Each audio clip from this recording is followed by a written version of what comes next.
A Democrat lawmaker had 6 minutes to corner Ben Shapiro on Project 2025 point by point. By the end of it, Shapiro wasn't the one on defense.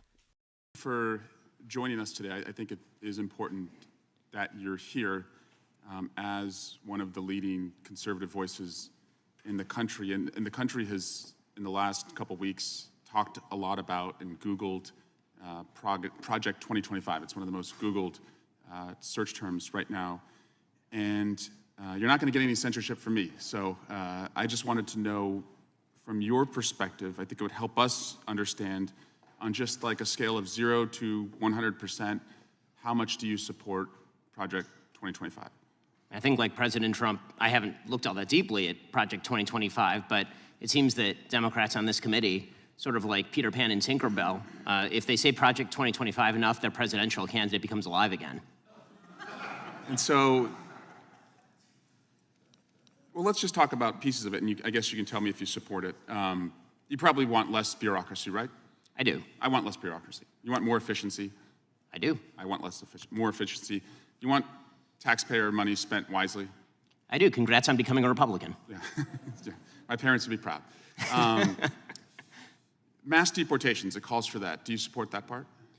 I support the deportation of any illegal immigrant who's in the United States who is not of benefit to the generalized American public. So if they're picking agriculture that puts food on the tables of everyday Americans, they've never committed a crime inside the United States, they didn't come across with documents, should they be deported? If they have not paid taxes and if their draw on the taxpayer benefits are larger than the contribution they are making to the economy, or if they're involved in criminal activity, they should be deported. How do we measure that?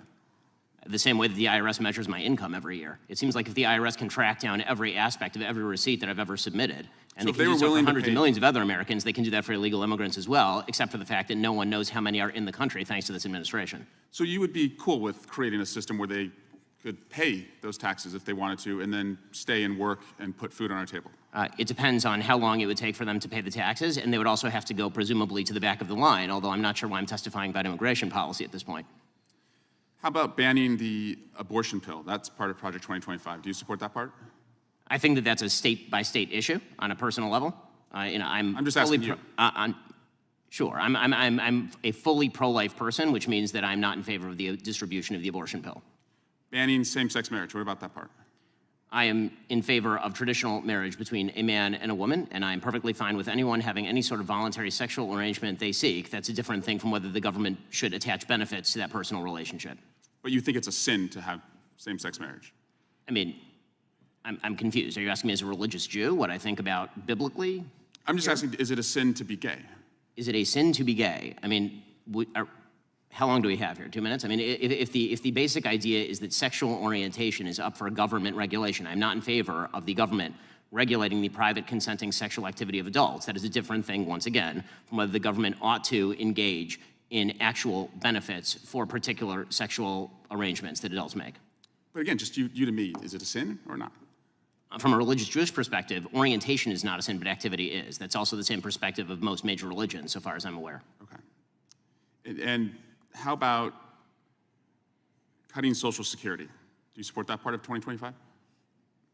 I'm not sure what Project 2025's position on Social Security is. I'm in favor of the restructuring of Social Security along the lines of privatization and lowering and increasing the retirement age, because you, as well as every other congressperson, knows Social Security is going to go bankrupt, and yet everyone seems to have an interest in lying about it for the next decade and a half until we have to take austerity measures or radically increase inflation or taxes. And bans against books about slavery. Do you support that part about? Why would I possibly be in favor of bans about books about slavery? That would be absolutely ridiculous. What I am in favor of is the idea that school libraries should be able to make decisions along the lines of what exactly is appropriate for, say, a 7th grader and whether they ought to be treated to cartoons and genderqueer. That's not quite the same thing. And just because we found some receipts, you did say, I think homosexual activity is a sin. Yes, I'm a religious Jew, I'm that's sure true. There's a genetic component. You found me out. Orientation. But the view of all religious people I know has always been that sexual behavior is something that is up to you. And you said, I may have a desire to sleep with many women, but I do not. I agree with me. Yes, that's true. Congratulations on your, I'm sure it's very hard to restrain yourself. Mr. Chairman, I just want to shift to Alvin Bragg. He was supposed to be here this week, and he's not coming.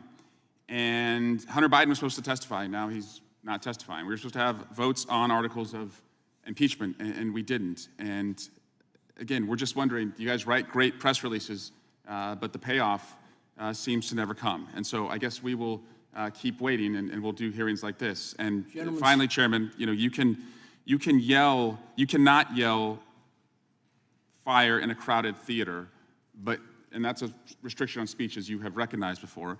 But you can yell theater in a crowded fire, and you all can continue to do that all you want, and we'll just waste the American people's time. Gentleman's time has expired, and I remind him of the first rule of holes. When you're in one, stop digging. Watch this exchange closely, because it's a masterclass in how fast a gotcha can collapse when someone actually knows the material. Rep. Meeks comes in hot. Secretary of State, acting USAID administrator, acting archivist, interim national security advisor. 4 jobs, 1 guy. He's trying to paint this as chaos. As Rubio spreads so thin, the government's basically running on fumes. And Rubio doesn't flinch. First move? I didn't apply for those jobs. I was asked to serve in those roles, and I'm happy to do it. That's it. That's the whole gotcha deflated in one sentence. He's not hoarding power. He's covering gaps because someone had to. So Meeks pivots. Fine, if it's overlapping anyway, if USAID's folded into state, if the National Security Advisor role has tremendous overlap, why not just formally merge them?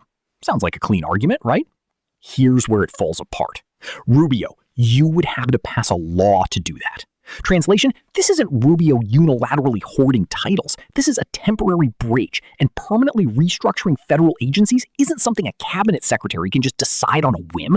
That's Congress's job, which, by the way, is exactly the body Meeks represents. And that's when it gets good, because Meeks tries to flip it, accusing Rubio of not consulting Congress on the USAID reorg. Rubio doesn't dodge that either.